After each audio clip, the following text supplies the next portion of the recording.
വാർത്തകൾ തുടരുന്നു.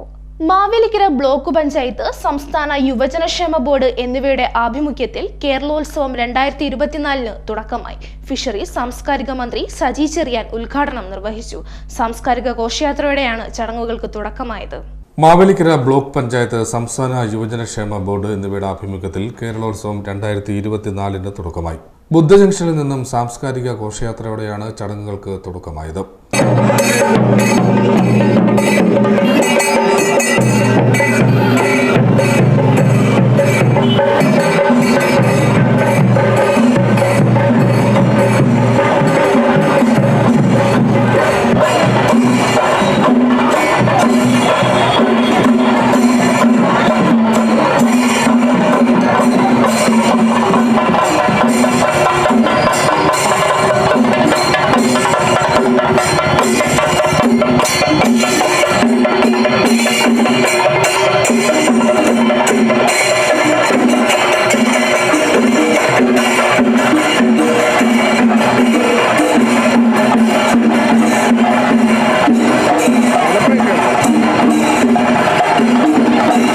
കുടുംബശ്രീ, അംഗനവാടി ജീവനക്കാർ, ജനപ്രതിനിധികൾ, കലാ സാംസ്കാരിക, രാഷ്ട്രീയ, സാമൂഹ്യ രംഗത്തെ പ്രവർത്തകർ എന്നിവർ ഘോഷയാത്രയിൽ അണിനിരന്നു.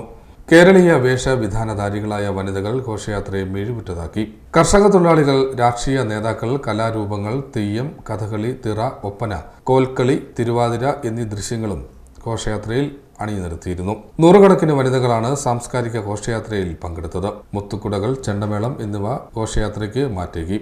ബ്ലോക്ക് പഞ്ചായത്ത് ഓഡിറ്റോറിയത്തിൽ നടന്ന സമ്മേളനത്തിൽ MS അരുൺകുമാർ MLA അധ്യക്ഷത വഹിച്ചു. ഫിഷറീസ് സാംസ്കാരിക വകുപ്പ് മന്ത്രി സജി ചെറിയാൻ ഉദ്ഘാടനം നിർവഹിച്ചു. ഈ വളരെ പരിമിതിയോടുകൂടിയാണ്. ഈ വർഷം ഇതിനെപ്പറ്റി എന്റെ വകുപ്പിനെയായതുകൊണ്ട് വിശദമായ ഒരു ചർച്ച നടന്നു. കുറച്ചുകൂടി വിപുലമായി ഈ പരിപാടി നമ്മൾ ആലോചിച്ചു. പക്ഷേ ഇന്നത്തെ ഒരു സാമ്പത്തിക പരിമിതി പ്രയാസമെല്ലാം വെച്ചുകൊണ്ട് ഉള്ള ഒരു സാഹചര്യത്തിൽ ഈ പരിപാടികൾ എന്നാൽ ഈ പ്രയാസങ്ങൾ മാറി കഴിഞ്ഞാൽ തീർച്ചയായിട്ടും അടുത്ത വർഷങ്ങളിൽ സംസ്ഥാനത്ത് ഏറ്റവും മികവുറ്റ തരത്തിലുള്ള ഒരു കേരളോത്സവം വളരെ നേരത്തെ തന്നെ പ്ലാൻ ചെയ്ത് എല്ലാ കായിക കലാകാരന്മാർക്കും പങ്കെടുക്കാൻ കഴിയുന്നതിലുള്ള ഒരു സമയമെടുത്ത് ഇത് നടത്തണം എന്ന കാര്യങ്ങൾ നടത്തിയിട്ടുണ്ട്. മാവേലിക്കര ബ്ലോക്ക് പഞ്ചായത്തെ സംബന്ധിച്ച് വളരെ നല്ല നിലയിലാണ് ഇതിനെ സംബന്ധിച്ചത്. 16, 21, 22 ഈ തീയതികളായി കായിക കലാമത്സരങ്ങളൊക്കെയാണ്. നന്നായി ഇത് റാലിയും നല്ല റാലിയോടുകൂടിയാണ് ഉദ്ഘാടന സമ്മേളനം നടക്കുന്നത്. തീർച്ചയായിട്ടും ഈ 3 ദിവസം കാലത്തെ കലാകായിക മത്സരങ്ങൾ ഏറ്റവും വിജയകരമായ വിവിധ കഴിവുകൾ പൊതുസമൂഹത്തിന് മുന്നിൽ പ്രകടിപ്പിക്കുന്നതിന് കേരളോത്സവം പോലെയുള്ള വേദികൾ യുവതി യുവാക്കൾക്ക് അവസരം ഒരുക്കി കൊടുക്കുന്നത് എന്തുകൊണ്ടും പ്രോത്സാഹിപ്പിക്കേണ്ട സംഗതി തന്നെയാണെന്ന് മന്ത്രി പറഞ്ഞു. മാവേലിക്കര ബ്ലോക്ക് പഞ്ചായത്ത് വികസന പ്രവർത്തനങ്ങളിലും കലാകായിക പ്രവർത്തനങ്ങളിലും ഏറെ മുന്നിലാണെന്നും മന്ത്രി കൂട്ടിച്ചേർത്തു.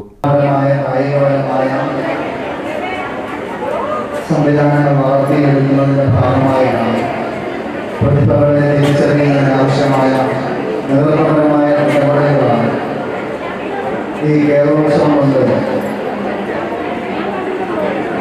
സാധ്യമാക്കുന്നത്. ഒരു സമയത്ത് സ്കൂളുകളിൽ മാത്രമായിരുന്ന കലോത്സവങ്ങൾ അല്ലെങ്കിൽ കായിക മേഖലയുമായി ബന്ധപ്പെട്ട മത്സരങ്ങളൊക്കെ ഉണ്ടായിരുന്നു. അതിൽ നിന്ന് വ്യത്യസ്തമായി സംസ്ഥാന തലത്തിലേക്കും ദേശീയ തലത്തിലേക്കുമൊക്കെ മത്സരിക്കാനും കഴിവുകൾ തെളിയിക്കാനും കഴിയുന്ന എല്ലാ നിലയിലുമുള്ള ആഘോഷമാക്കി മാറ്റുകയാണ് കേരളോത്സവവുമായി ബന്ധപ്പെട്ട പ്രവർത്തനങ്ങളാണ്. സന്തോഷകരമായി ജീവിക്കാൻ കഴിയുന്ന ഏറ്റവും സുന്ദരമായ നാട് ഏതെന്ന ചോദ്യത്തിന് ഉത്തരം ഒന്നാമത്തെ രാജ്യങ്ങളില്ലെന്ന് block panchayat president N Indiradas സ്വാഗതം രേഖപ്പെടുത്തി. വൈസ് പ്രസിഡന്റ് സുകുമാരി തങ്കച്ചൻ, ഗ്രാമപഞ്ചായത്ത് പ്രസിഡന്റുമാരായ doctor K Mohankumar, C Sudhakarakkurup, Vijayamma Abhilendran, TV Rathnakumari, Sheeba Satheesh, block അംഗങ്ങളായ Vatsala Mohan, Sheela Raveendran Unnithan, Sheela, BK Prasad, R Ajayan, K Pradeep, Uma Taranath, Anil S അമ്പിളി, ഗിരിജ രാമചന്ദ്രൻ, ജില്ലാ പഞ്ചായത്ത് അംഗങ്ങളായ KG Santhosh, Manjula Devi, G Athira, card bank president advocate G Harishankar, G Ajayakumar എന്നിവർ സംസാരിച്ചു. Block panchayat secretary A Gopakumar നന്ദി രേഖപ്പെടുത്തി. ഡിസംബർ 22-ന് കേരളോത്സവം സമാപിക്കും. CDNet news Mavelikkara.